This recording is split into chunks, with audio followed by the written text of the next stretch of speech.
हार मान चुके हो तो चलो एक बात बताता हूँ। ये जो दुख आप अभी सह रहे हो इसको जी भर के सह लीजिए, क्योंकि ये दोबारा नहीं आने वाला।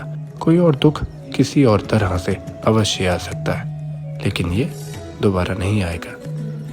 21वां अध्याय महेश अवतार वर्णन। नंदीश्वर बोले, हे मुनि शार्दुल, एक समय शिव पार्वती अपनी इच्छा से विहार करने लगे तो भैरव को द्वारपाल नियत कर जो ही भीतर गए कि त्यों ही उनके सुशील सखियां उनकी सेवा करने लगी।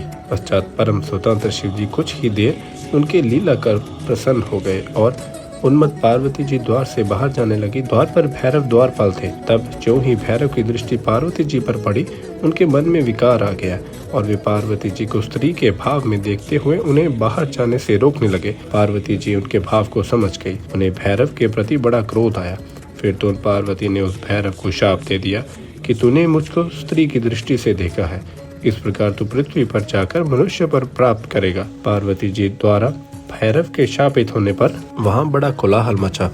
भैरव को भी इसका बड़ा दुख हुआ। अनेक आश्वासन वाक्यों में ही प्रवीण शिवजी वहाँ आकर भैरव को आश्वासन देने लगे, परंतु देवी का शाप। भैरव शीघ्र ही पृथ्वी पर आकर मनुष्य योनि में वैताल हो गए।